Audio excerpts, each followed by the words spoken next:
आज के इस वीडियो में हम लोग 10वीं कक्षा के जीव विज्ञान के लघुत्तरीय प्रश्न को हल करेंगे। So let's start. चलते हैं, वीडियो को स्टार्ट करते हैं।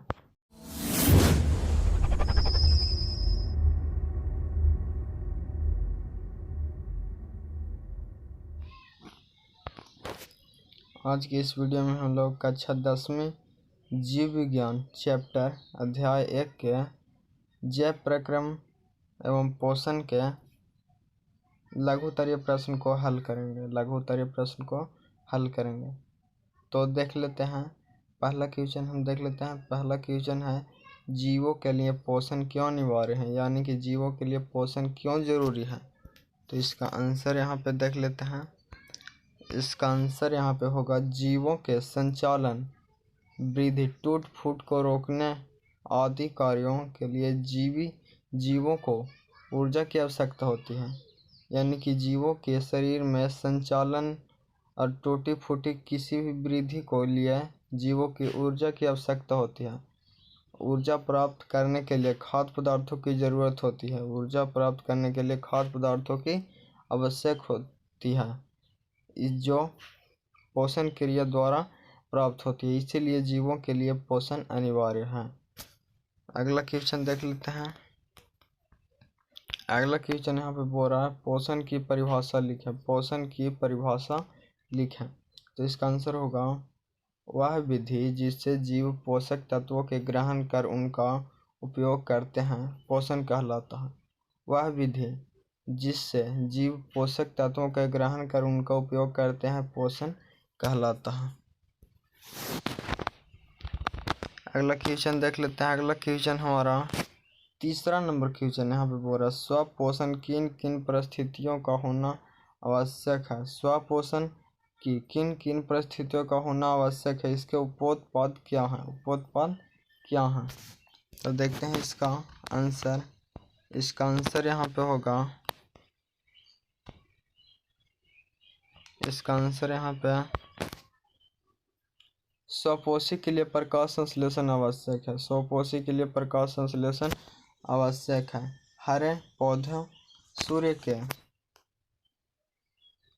के प्रकाश, यहाँ पे प्रकाश होगा। प्रकाश की उपस्थिति में क्लोरोफिल नामक वर्णक से CO2 और जल के द्वारा कार्बोहाइड्रेट का निर्माण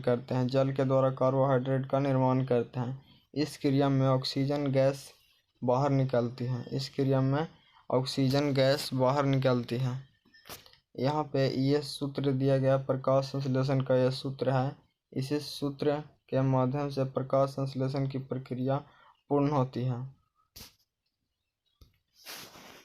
और यहाँ पे देख लेते हैं। और यहाँ पे होगा स्वपोषी पोषण के लिए आवश्यक परिस्थिति है। स्वपोषी पोषण के लिए आवश्यक परिस्थितियाँ हैं सूर्य का प्रकाश, क्लोरोफिल, कार्बोहाइड्रेट और जल। इसके उपोत्पाद अनाविकीय ऑक्सीजन है।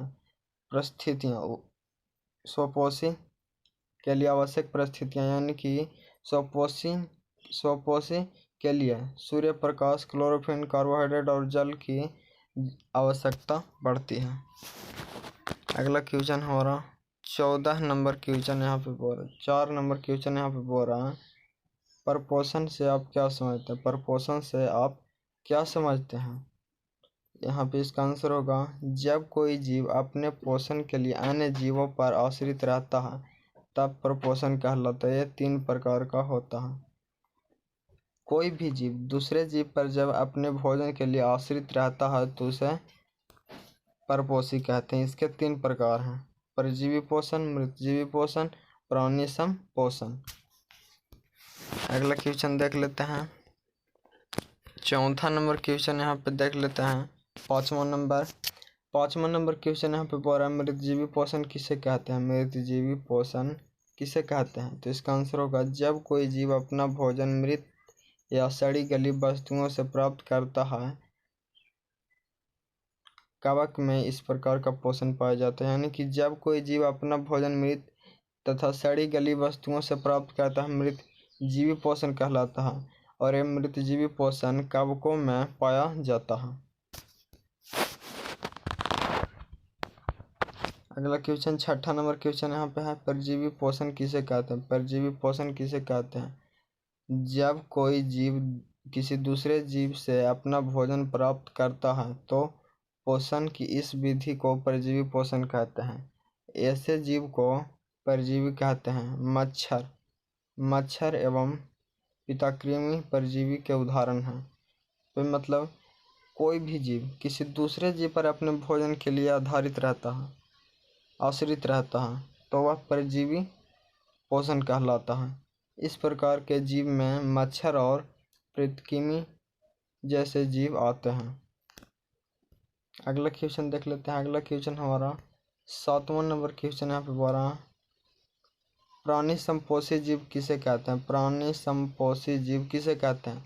वैसे प्राणी जिसमें प्राणी संपोषण विधि से पोषण होता है। वैसे जीव जिसमें प्राणी संपोषण विधि से पोषण होता है प्राणी संपोषी कहलाता है।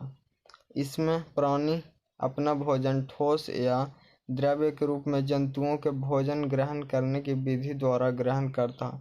इस प्रकार के लक्षण अमीबा, मेढक, मनुष्य आदि में पाए जाते हैं। अगला क्वेश्चन देख लेते हैं। अगला क्वेश्चन हमारा 8वां नंबर क्वेश्चन यहाँ पे बोल रहा है। 8वां नंबर क्वेश्चन यहाँ पे देख सकते हैं बोल रहा, प्रकाश संश्लेषण से आप क्या समझते हैं? प्रकाश संश्लेषण से आप क्या समझते हैं? तो इसका आंसर होगा, जिस प्रक्रिया के द्वारा हरे पौधे अपना भोजन तैयार करते हैं। जिस प्रक्रिया के द्वारा हरे पौधे अपना भोजन तैयार करते हैं अर्थात वैसी प्रक्रिया जिसमें हरे पौधे सूर्य की उपस्थिति में वायुमंडल से CO2 गैस तथा जमीन से जल एवं खनिज लवण खींचकर भोजन बनाते हैं, प्रकाश संश्लेषण कहलाता है। हरे पौधे में हरित लवक है जिनके कारण पौधे प्रकाश संश्लेषण की क्रिया करते हैं। इसमें सूर्य प्रकाश की सहायता से प्रकाश संश्लेषण में सरल कार्बनिक अणु CO2 और जल का पादप कोशिका में स्थिरीकरण कार्बनिक अणुओं के ग्लूकोज में होता है। प्रकाश संश्लेषण की यह प्रक्रिया होती है। प्रकाश संश्लेषण का यहाँ पे यह सूत्र दिया गया है। यह है प्रकाश संश्लेषण का सूत्र। यहाँ पे हमारा 9वां नंबर क्वेश्चन हो रहा है, पत्तियों को प्रकाश संश्लेषण अंग क्यों कहा जाता है? पत्तियों को प्रकाश संश्लेषण अंग क्यों कहा जाता है? तो इसका उत्तर यहाँ पे होगा, प्रकाश संश्लेषण की क्रिया शुरू से अंत तक क्लोरोप्लास्ट में ही होती है। क्लोरोप्लास्ट में क्लोरोफिल वर्णक पाए जाते हैं। ये अधिकांशतः पौधे के पत्तियों में पाए जाते हैं, इसीलिए पत्तियों को प्रकाश संश्लेषी अंग कहा जाता है। पर पौधों के पत्तियों में ही क्लोरोफिल पाए जाते हैं, क्लोरोफिल में ही क्लोरोप्लास्ट में पाए जाते हैं, इसीलिए पत्तियों को प्रकाश संश्लेषी अंग कहते हैं। अगला क्वेश्चन देख लेते हैं। 10वां नंबर क्वेश्चन यहाँ पे बोल रहा है, भोजन के पाचन से आप क्या समझते हैं? भोजन के पाचन से आप क्या समझते हैं? वह प्रक्रिया जिसमें एंजाइम्स की सहायता से जटिल भोज्य पदार्थ को सरल अणुओं में अपघटित किया जाता है, जिसमें ये अवशोषित होकर हमारी कोशिकाओं में प्रवेश कर सके, पाचन कहलाती है। अगला क्वेश्चन यहाँ पे देख लेते हैं। अगला क्वेश्चन हमारा 11 नंबर क्वेश्चन हो रहा है, मनुष्य के मुख गुहा में कितनी जोड़ी लार ग्रंथियां पाई जाती हैं? इनका नाम लिखें। मनुष्य के मुख गुहा में कितनी जोड़ी लार ग्रंथियां पाई जाती है? इनमें इनका नाम लिखें। इसका आंसर होगा पैरोटिड ग्रंथि, पैरोटिड ग्लैंड, पैरोटिड ग्रंथि। यहाँ पे इस दूसरा हो जाएगा सबमेडुलर ग्रंथि, सबमेडुलर लार ग्रंथि, और तीसरा हो जाएगा सबलिंगुअर ग्रंथि, सबलिंगुअर ग्रंथि। 12 नंबर क्वेश्चन यहाँ पे देख लेते हैं। 12 नंबर क्वेश्चन यहाँ पे बोल रहा, मनुष्य में अमाशय कितने भागों में बटा होता है? मनुष्य में अमाशय कितने भागों में बटा होता है? उनके नाम लिखें। तो इसका आंसर यहाँ पे देख लेते हैं। इसका आंसर यहाँ पे बोल रहा, अमाशय मनुष्य का प्रमुख पाचन अंग है। अमाशय मनुष्य का प्रमुख पाचन अंग है। यह एक चौड़ी थैली के समान रचना है जो उदर गुहा के बाईं ओर से शुरू होकर अनुप्रस्थ दिशा में फैली होती है। इसे तीन भागों में बांटा होता है। पहला भाग हो जाएगा कॉन्ड्रियक अमाशय का अग्रभाग, पुंडिनक अमाशय का मध्य भाग, पाइलोरिक अमाशय का पिछला भाग। अगला क्वेश्चन 13 नंबर क्वेश्चन यहाँ पे बोल रहा है, मनुष्य में छोटी आंत की लंबाई कितनी होती है? छोटी आंत के 3 भागों के नाम लिखें। मनुष्य छोटी आंत आहार नाल या पाचन तंत्र का सबसे लंबा भाग है, यानी कि छोटी आंत जो है वो आहार नाल का सबसे लंबा भाग है। इसका आकार बेलनाकार होता है। इस भाग में पाचन की क्रिया पूर्ण हो जाती है तथा पचे हुए भोज्य पदार्थ अवशोषण होता है। इसका लंबाई लगभग 6 मीटर तथा चौड़ाई 2.5 सेंटीमीटर होती है। छोटी आंत के 3 भाग होते हैं, ग्रहणी, जेंजुआ, इलियम।